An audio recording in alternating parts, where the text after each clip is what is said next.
तत्सवितुर्वरेण्यं भर्गो देवस्य धीमहि धियो यो नः प्रचोदयात्। ओम शांति शांति शांति।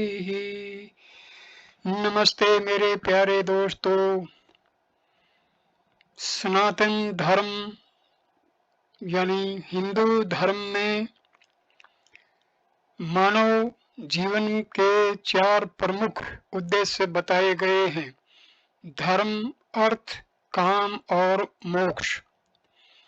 इसमें मोक्ष प्राप्ति का जो उद्देश्य है वो सबसे प्रमुख माना जाता है।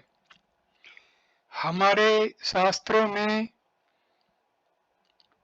ब्रह्म प्राप्ति के अनेक उपाय बताए गए हैं, अनेक प्रकार के योग बताए गए हैं, अनेक प्रकार की साधनाएं बताई गई हैं। ज्ञान योग, कर्म योग, भक्ति योग, राजयोग, ये प्रमुख परमात्मा की प्राप्ति के प्रमुख साधन हैं। अद्वैत वेदांत में ज्ञान योग की प्रमुखता है।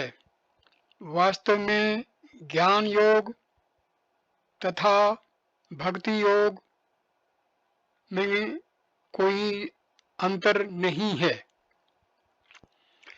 महर्षि रमन ज्ञान योग का प्रचार करते थे। ज्ञान योग पर ही उनकी साधनाएं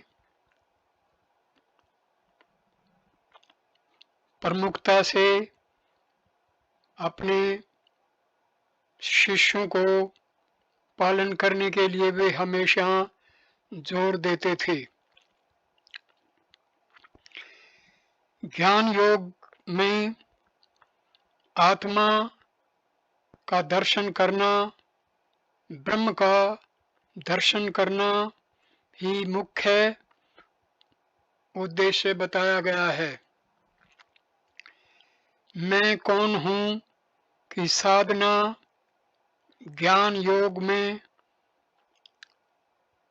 आत्म साक्षात्कार का प्रमुख साधन माना जाता है।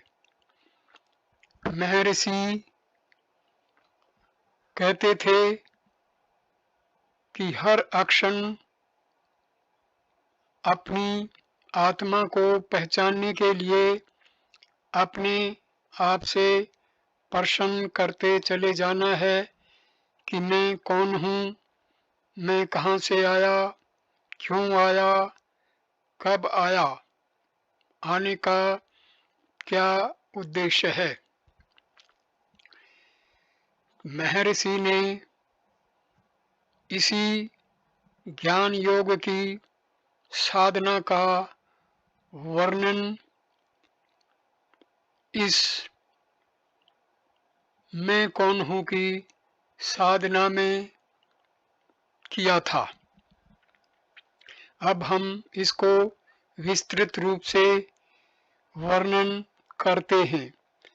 सकल जीव दुख विहीन हो सदैव सुखी रहना चाहते हैं तथा सबको अपने आप से सर्वाधिक प्रेम है, जो इस तथ्य के कारण है कि सुख उनकी वास्तविक प्रकृति है। हमारी आत्मा का वास्तविक स्वरूप ही आनंद और शांति है।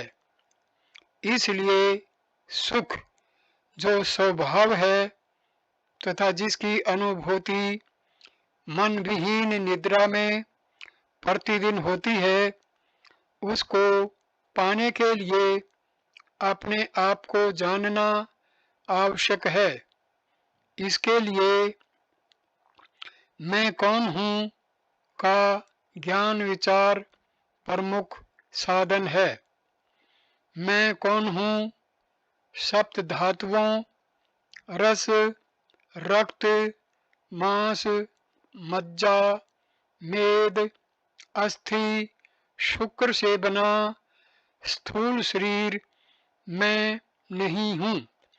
शब्द, स्पर्श, रूप, रस, गंध इन 5 विषयों को पृथक पृथक ग्रहण करने वाली क्रमशः कर्ण, त्वचा, नेत्र, जिह्वा और नासिका ये 5 ज्ञानेंद्रिया भी मैं नहीं हूँ। वचन, गमन, ग्रहण, मल विसर्जन, आनंद ये 5 विध क्रियाएं करने वाली क्रमशः वाक, पाद, पानी, वायु और उपस्थ ये 5 कर्मेंद्रियां भी मैं नहीं हूँ।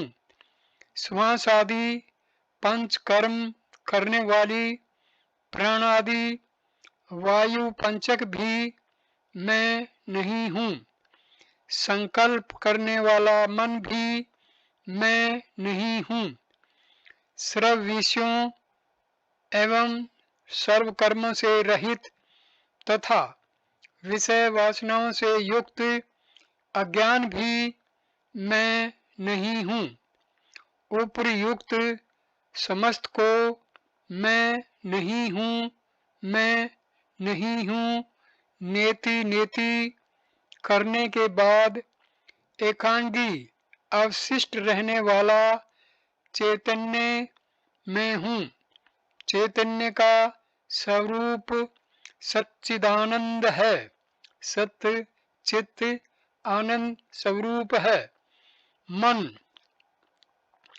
जो सकल ज्ञान एवं समस्त क्रियाओं का हेतु और आधार है, यदि लीन हो जाए तो जगत दृष्टि दूर हो जाएगी। जिस प्रकार कल्पित सर्प ज्ञान दूर हुए बिना अधिष्ठान रज्जु ज्ञान नहीं होता, उसी प्रकार कल्पित जगत दृष्टि दूर हुए बिना अधिष्ठान स्वरूप दर्शन संभव नहीं है। मन आत्मा में रहने वाली एक अद्भुत शक्ति है। वह सकल विचारों को उत्पन्न करता है। समस्त विचारों को दूर कर देखने पर मन जैसी कोई वस्तु पृथक नहीं रहती। अतः विचार ही मन का स्वरूप है। विचारों के अतिरिक्त जगत जैसी कोई भिन्न वस्तु नहीं है। सुषुप्ति में विचार नहीं है, इसलिए जगत भी नहीं है। जगत एवं स्वप्न में विचार हैं, अतएव जगत भी है। जिस प्रकार मकड़ी अपने भीतर से तंतु बाहर निकालकर जाल बुनती है और फिर उसे अपने भीतर खींच लेती है, उसी प्रकार मन भी अपने भीतर से जगत प्रकट करता है, पुनः उसे अपने भीतर लीन कर लेता है।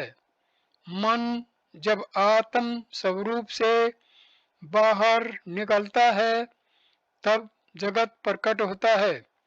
इसलिए जगत के प्रकट होने पर स्वरूप दिखाई नहीं देता, तथा जब स्वरूप प्रकाशित होता है तब जगत दिखाई नहीं देता। मन के स्वरूप की छानबीन करते जाने पर यह मालूम होगा कि आत्मा ही मन है। स्वयं का अर्थ आत्मा ही है। मन सदैव किसी एक स्थूल का अवलंब लिए ही टिक सकता है, वह एकाकी टिक नहीं सकता। मन ही सूक्ष्म शरीर या जीव कहलाता है। इस देह में जो मैं के रूप में उदित होता है वह मन है। मैं विचार देह में सर्वप्रथम कहाँ से उदित होता है, यह अन्वेषण करने पर विदित होगा कि वह हृदय से उदित होता है। वही मन का उद्गम स्थान है। यहाँ पर हृदय से मतलब बायोलॉजिकल हार्ट नहीं है जिसमें रक्त शुद्धि का कार्य होता है। ये हृदय आध्यात्मिक हृदय कहलाता है। महर्षि रमन के अनुसार ये आध्यात्मिक हृदय हमारे छाती के दाहिने भाग में होता है और रक्त शुद्ध करने वाला जो बायोलॉजिकल हार्ट है वो बाईं तरफ होता है। निरंतर मैं का चिंतन करते रहने से भी यह वहां पहुंचा देगा। मन में उठने वाले सकल विचारों में मैं विचार ही प्रथम विचार है। इसी प्रथम विचार को अहम वृत्ति कहा गया है। इसी प्रथम विचार को प्राइमरी थॉट और ईगो कहा गया है। उसके उदित होने के बाद ही अन्य समस्त विचार उदित होते हैं। उत्तम पुरुष के उदित होने के पश्चात ही मध्यम पुरुष और अन्य पुरुष उदित होते हैं। उत्तम पुरुष के बिना मध्यम पुरुष और अन्य पुरुष नहीं टिकते। मैं कौन हूँ अन्वेषण से ही मन निरुद्ध हो सकता है। मैं कौन हूँ अन्वेषण अन्य समस्त विचारों का नाश कर शव को जलाने वाली लाठी की भांति स्वयं भी बाद में भी नष्ट हो जाएगा। अन्य विचार उठने पर उनको पूरा होने का बिना अवसर दिए यह अन्वेषण करना चाहिए कि ये विचार किसके लिए उठे हैं। चाहे कितने ही विचार क्यों न उठें, प्रत्येक विचार के उठते ही सतर्क हो यह विचार किसे उठा। इस प्रकार अन्वेषण करने पर मालूम हो गए मुझे उठा, मेरे लिए उठा। तब मैं कौन हूँ का अन्वेषण से मन अपने उद्गम स्थान को लौट जाएगा। मन अपने स्रोत की तरफ लौट जाएगा। उदित हुआ विचार भी लीन हो जाएगा। इस प्रकार अभ्यास करते रहने पर मन की अपने उद्गम स्थल में सुरक्षित रहने की शक्ति बढ़ती जाती है। सूक्ष्म मन जब मस्तिष्क एवं इंद्रियों द्वारा बहिर्मुखी होता है, जब स्थूल नाम रूप दृश्यमान होते हैं, वह जब हृदय में टिका रहता है तब नाम रूप तिरोहित हो जाते हैं। मन को बाहर निकलने न देते हुए हृदय में सुस्थित रखना अहम मुक्ता या अंतर्मुक्ता कहलाता है। इस तरह मन जब हृदय में अवस्थित हो जाता है तब मैं जो सकल विचारों का मूल है विनष्ट हो सदैव विद्यमान स्वयं स्वरूप ही प्रकाशित होगा। जहाँ मैं विचार लेस मात्र भी नहीं रहता वह स्वयं स्वरूप है, वही मौन कहलाता है। इस प्रकार निश्चल रहने का ही नाम ज्ञान दृष्टि है। निश्चल रहना अर्थात मन को आत्म स्वरूप में विलीन करना ही है। इसके विपरीत दूसरों के विचार जानना, त्रिकाल की जानकारी रखना, दूर देशों में घटने वाली बातें जानना, ये सब ज्ञान दृष्टि नहीं हो सकते। एकमात्र आत्मा यथार्थ में अस्तित्वमान है। जगत, जीव एवं ईश्वर सीप में चांदी की तरह उसमें अध्यारोपण है। ये तीनों एक ही समय में दृश्यमान होते तथा एक ही समय में अदृश्य होते हैं। आत्म स्वरूप ही जगत है, आत्म स्वरूप ही मैं है, आत्म स्वरूप ही ईश्वर है। सब कुछ शिव स्वरूप है। मनोनिरोध के लिए आत्म अन्वेषण के अतिरिक्त अन्य कोई समुचित उपाय नहीं है। अन्य उपायों द्वारा निरोध किया जाए तो मन निरुद्ध सा रहकर पुनः बाहर निकल आएगा। प्राणायाम से भी मन निरुद्ध होगा, किंतु प्राण जब तक निगृहित है तब तक मन भी निरुद्ध रहेगा। प्राण बाहर निकलते ही मन भी बहिर्गामी होकर वासना व वशीभूत हो भटकेगा।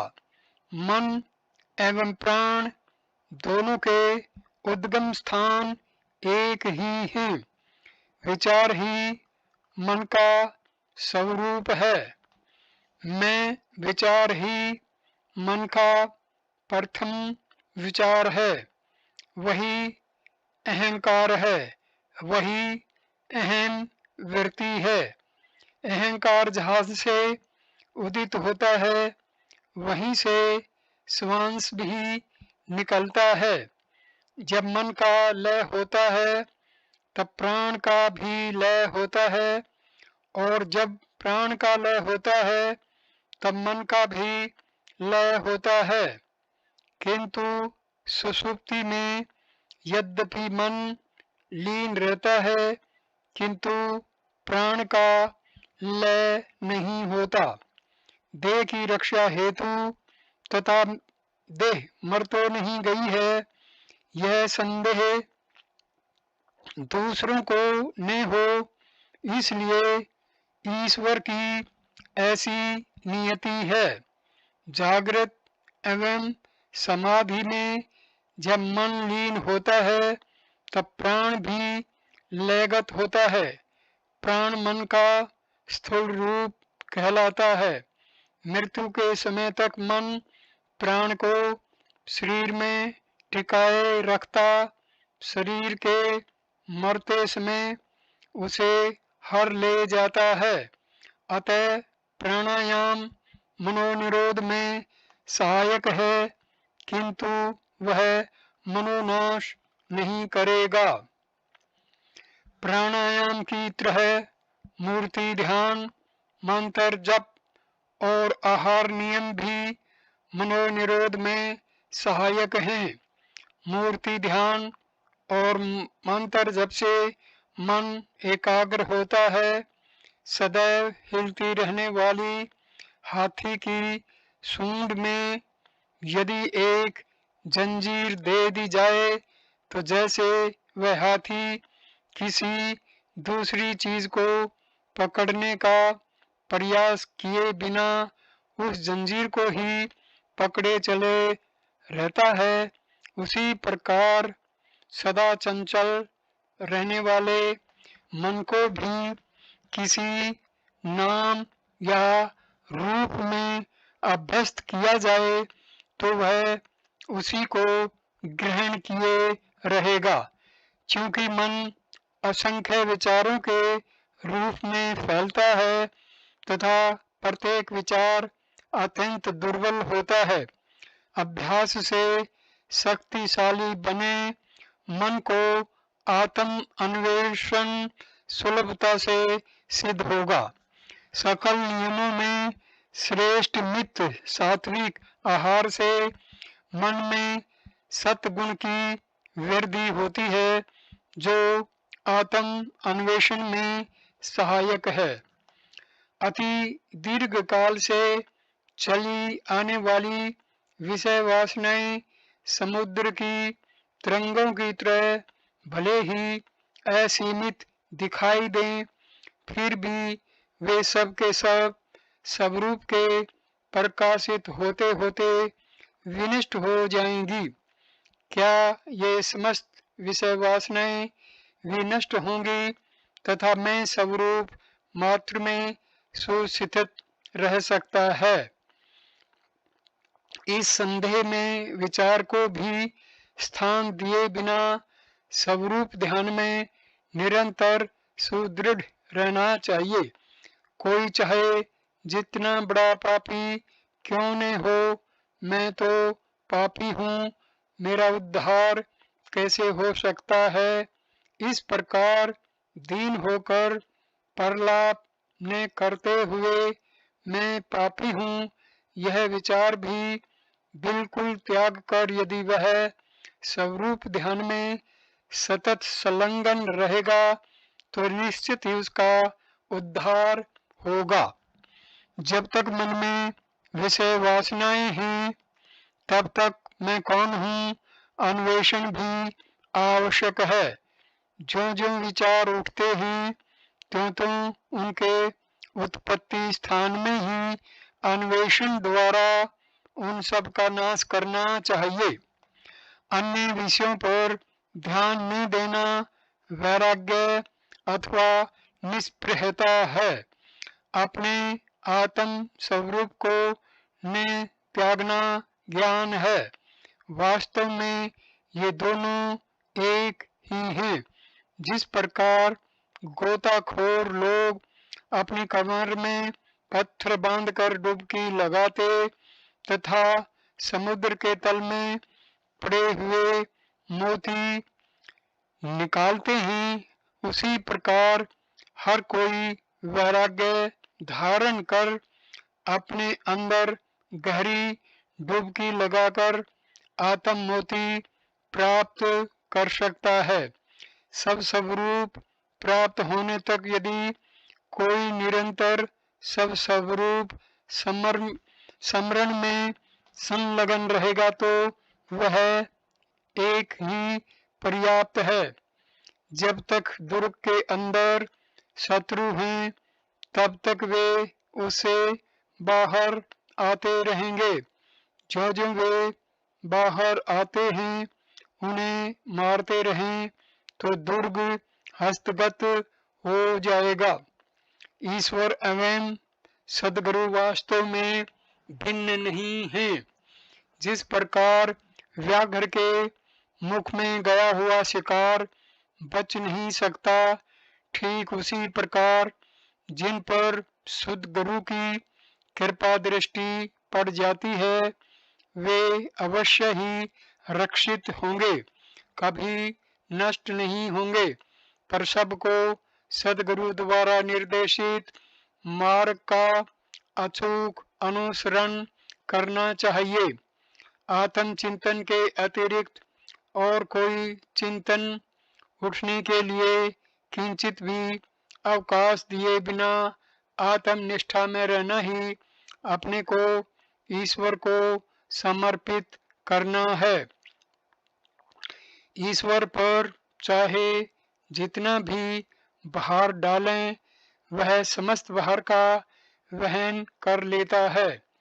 जब एक परमेश्वर शक्ति सकल कार्यों का संचालन करती रहती है, तब भी हम उसके अधीन हो रहे बिना ऐसा करना चाहिए, वैसा करना चाहिए, इस प्रकार सदैव क्यों सोचते रहें।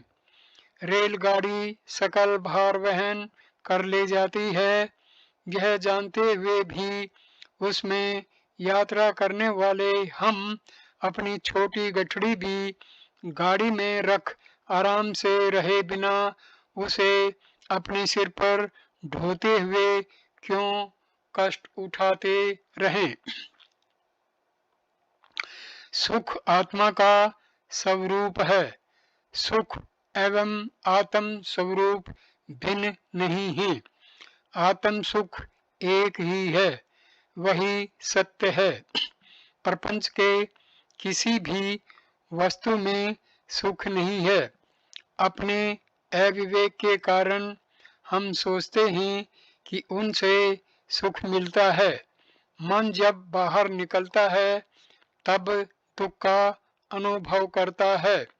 वास्तव में जब कभी हमारे विचार पूर्ण होते हैं तब वह अपने उद्गम स्थान पर लौटकर आत्म सुख का ही अनुभव करता है।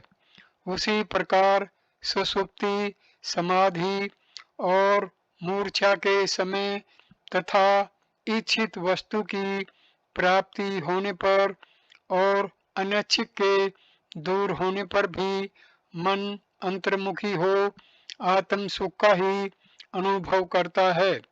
इस प्रकार मन आत्मा को छोड़कर बाहर जाता हुआ तथा अंदर लौट आता हुआ अविश्राम भटकता रहता है। वृक्ष के नीचे पेड़ की छाया सुख में है। बाहर सूरज की धूप कड़ी है। बाहर भटकने वाला मनुष्य छाया में जाकर शीतलता अनुभव करता है। थोड़ी देर बाद बाहर निकलकर गर्मी की भीषणता सहने पाने पर पुनः पेड़ के नीचे जाता है। इस प्रकार वह छाया से धूप में और धूप से छाया में आता रहता है। ऐसा करने वाला अविवेकी है, किंतु विवेकी छाया छोड़कर नहीं जाता। उसी प्रकार ज्ञानी का मन भी परमात्मा से अलग नहीं होता, किंतु अज्ञानी का मन तो प्रपंच विषयों में भटकते हुए दुख भोगता तथा स्वल्प समय के लिए ब्रह्म में लौट आने पर सुख पाता रहता है। जगत विचार ही है। जब जगत अदृश्य होता है अर्थात जब विचार नहीं रहते तब मन आनंद का अनुभव करता है। जब जगत दृश्यमान होता है तब वह दुख भोगता है। जिस प्रकार किसी इच्छा, संकल्प या प्रयास के बिना उदित सूर्य के सानिध्य मात्र से सूर्यकांत मणि आग उगलती है, कमल खिलता, जल वाष्पित होता है। जगत के लोग अपने कार्यों में प्रवृत्त हो उन्हें करके निष्क्रिय होते हैं और जैसे चुंबक के सम्मुख सुई हिलती है, उसी प्रकार संकल्प रहित ईश्वर के सन्निधान मात्र से होने वाले त्रिकर्मों अथवा पंच कृत्यों से नियंत्रित सकल जीव अपने अपने कर्मानुसार कार्य कर विश्रांत करते हैं। इसके विपरीत वह संकल्प रहित नहीं है, कोई भी कर्म उसे नहीं लगता। ठीक उसी प्रकार जैसे सांसारिक कर्म सूर्य को स्पर्श नहीं करते और अन्य चतुर्भुतों के गुण अवगुण व्यापक आकाश को नहीं छूते, क्योंकि सभी शास्त्रों में यह कहा गया है कि मुक्ति पाने हेतु मनोनिग्रह करना चाहिए। यह जानने के बाद कि मनोनिग्रह ही सकल शास्त्रों का अंतिम उपदेश है, शास्त्र ग्रंथों का अपरिमित रूप से अध्ययन करते रहने का कोई प्रयोजन नहीं है। मनोनिग्रह करने के लिए मैं कौन हूँ कि द्वारा अपना अन्वेषण करना चाहिए। शास्त्र ग्रंथों में यह अन्वेषण कैसे किया जा सकता है? अपने आप को अपने ज्ञान चक्षु से जानना चाहिए। क्या राम को मैं कौन हूँ जानने के लिए दर्पण की आवश्यकता है? अहम पंचकोशों के भीतर है, शास्त्र ग्रंथ तो उनके बाहर हैं। अतः अपने को जिसका अन्वेषण पंचकोशों को भी दूर कर किया जाना चाहिए, शास्त्र ग्रंथों में ढूंढना व्यर्थ ही है। बंधन में पड़ा हुआ मैं कौन हूँ खोज द्वारा अपने यथार्थ स्वरूप को जान लेना ही मुक्ति है। सदा सर्वदा मन को आत्मा में सुस्थित रखना ही आत्म अन्वेषण कहलाता है। ध्यान में अपने को सच्चिदानंद की भावना करना है। जो कुछ सीखा गया है वह सब एक दिन भूलना होगा। यदि कोई बाहर फेंकने योग्य एकत्रित कूड़ा करकट की जांच करने लगे तो वह जिस तरह बेकार है, ठीक उसी तरह कोई व्यक्ति जिसे अपने को जान लेना चाहिए, अपने को आवृत किए हुए सकल तत्वों को एक साथ दूर किए बिना यदि उनकी गणना करता है या उनके गुणों को विवेचन करता है तो वह व्यर्थ है। प्रपंच को एक स्वप्न जैसा मानना चाहिए। जागृत दीर्घ है और स्वप्न अक्षणिक है। इसके अतिरिक्त इनमें कोई भेद नहीं है। जागृत में होने वाले व्यवहार जितने वास्तविक मालूम होते हैं, स्वप्न में होने वाले व्यवहार भी उसी तरह उतने ही वास्तविक दिखाई देते हैं। जागृत तथा स्वप्न दोनों अवस्थाओं में विचार एवं नाम रूप एक ही समय उपस्थित रहते हैं। शुभ मन और अशुभ मन दो नहीं हैं, मन एक ही है। वासनाएं ही शुभ एवं अशुभ दो प्रकार की होती हैं। मन जब शुभ वासनाओं के वशीभूत रहता है तब शुभ मन तथा अशुभ वासनाओं के वशीभूत रहता है तब वह अशुभ मन कहलाता है। दूसरे लोग चाहे जितने भी बुरे दिखाई दें फिर भी उनसे घृणा नहीं करनी चाहिए। राग एवं द्वेष दोनों ही बुरे हैं। प्रपंच विषयों में मन अधिक नहीं लगाना चाहिए। जहाँ तक हो सके दूसरे के कार्यों में हस्तक्षेप नहीं करना चाहिए। दूसरों को जो कुछ दिया जाता है वही अपने को भी दिया जाता है। यह सत्य जान लेने पर कौन दूसरों को दिए बिना रहेगा। अहिंसा उदित होने पर सब कुछ उदित होगा। अहंता लीन होने पर सब कुछ विलीन हो जाएगा। हम जितना अधिक विनम्र हो आचरण करते हैं, उतना ही अधिक हमारा हित होगा। यदि मन निगृहित किए रहें तो चाहे कहीं भी रह सकते हैं। हमारे शास्त्र कहते हैं, मन ही हमें संसार में ले जाता है और जन्म मरण के चक्कर में घसीटता रहता है। मन ही हमें मुक्ति के मार्ग पर ले जा सकता है। जब मन आत्मा से दूर संसार में जाता है तो यह हमें संसार में भटकाने के लिए छोड़ देता है।